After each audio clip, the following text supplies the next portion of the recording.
How we all getting along today? I'm out here on this beautiful October morning enjoying the sunshine, doing a little shredding, getting the old CRP ground ready to burn later on this winter. Keep her burn off, keep the trees out of it.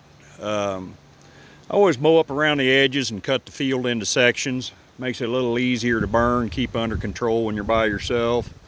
And if you've never had a grass fire get away from you, you haven't lived. And I'd just soon not enjoy that again because it's no fun. So I was out here mowing. The D17 was down, broke a hydraulic hose, so I had to move the mower over here to this 766, and that got me to thinking about the day I brought this 766 home. I bought this over in Nebraska and had the individual deliver it for me, and he was sitting here in my driveway with it on the trailer when I got home because he couldn't figure out how to get it into gear and off the trailer. So it took me a little bit because I'd never been on one.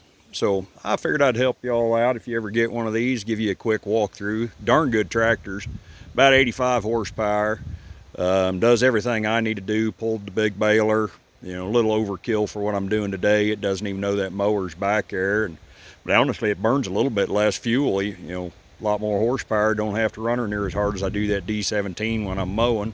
But the D17 fits under the trees and stuff a little easier. So we're going to give her a quick walk around. One thing on this tractor that is missing is the coolant filter. She's got a pinhole in the casting on it. That'll be another video I do where I'm going to drill out that pinhole and tap it and put a screw in it and seal her up. Got the heat exchanger. You really shouldn't be running that without the filter. It'll plug it up. But yeah, I've been known for doing a lot of things I wasn't supposed to do. These tractors normally have two 6-volt batteries ran in series. Those 6-volt batteries are relatively expensive and they're not relatively easy to come by, so I've switched this over to running two 12-volt batteries parallel, 1,000 amps, so it gives me 2,000 amps when you run them in parallel. Make sure if you do that your batteries are the same amperage, same age, all that kind of good stuff, so they don't draw and feed off each other. But this is a much better alternative. One little modification I made for my third link there, put a bolt up through, drilled a hole in it so let you pin, so I won't lose my third link. Down here, this is your hydraulic filter, real easy to change, canister filter. This shares the hydraulics, the final drives, transmission, and PTO all share the same fluid, so you want to make sure and keep that filter changed, keep her nice and clean. Where you add your fluid at's there's a dipstick on the end of that. Got your oil filters. This one serviced in 2018. Getting up there about time to service again. I don't put a whole lot of hours on them. Radiator, pretty self-explanatory. Remember, don't take her off when she's hot. Check the oil. It's kind of an inconvenient spot tucked in behind the filters, and maybe them Fleet Guard filters are a little larger than the originals, but it's kind of tough to get in and out of there, but there she is. Got your fuel drain, so you can drain her off. Hand pump for priming the injector in case the unforeseen happens and you run her out of fuel. I warn you against that. It's no fun. This one does have the cold start provision. Never really had to use it. Keep it inside. Throw the block heater on her. This one's got one of those inline block heaters. Throw the block heater on her for an hour or so before you crank her up and she'll fire up every time. There's the other battery. Like I said, got those wired parallel to each other. Do not wire them in series. You'll burn everything up being 24 volt.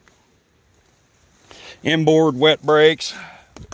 I put those wheel weights on there. They're off a regular Farmall. I've had them things for years and they ain't worth much because they're so daggone heavy, but cheaper than the stacked ones. A little harder to wrestle around. I talked about using the chain for a third link before. Well, this chain is made for the smaller tractors, so to run it on the larger one, have to put a clevis in there, gives you a little bit of adjustment. International has their own hydraulic quick connects, but you can buy conversions that snap in there and convert it over to the more readily available ones. Valves right there, turn the fluid off and on, and also ejects the fitting. So you want to be careful not to eject your fitting. PTO, engage and disengage. PTOs on this, that's what was wrong with it when I bought it. The fluid had gotten moisture in it and it turned loose the bonding agent from the disc. And so even though the discs looked great, they were no longer bonded to the backing plates, so the PTO wouldn't work. They're not too bad to overhaul. I think you end up with like $1,000 in the overhaul total, but works good, and it all comes out in one unit. It has its own pump, and it's driven off the end of the transmission. Hell, I think that's about it for back here. So now to the heart of the matter. One of my most modern tractors. It's even got a radio and got an adult beverage holder or cell phone, whichever you prefer to stick in there. So the issue that he was having is that this tab is busted off right here, and I've seen it on several tractors since where the little reverse tab busts off, so you don't know where reverse is. And also these things have a tendency to get the shift linkages out of alignment, so you must be assertive, I would say, when you shift gears. So your left shifter, this is your high, low, and reverse. Right shifter gives you your 4 speeds. Throttle, pretty much self-explanatory, except for over to kill, popper back to run.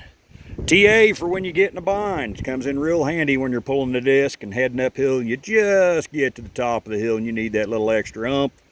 That'll put a little more power to the ground. Fuel cap, self-explanatory. So, I'm going to fire her up, key on. For the winter, this would be your provision for your ether. Start button, onboard fuse, headlight switch, and this thing even had a cigarette lighter. This thing was top notch back in its day. So, took her up off a kill, 1 notch.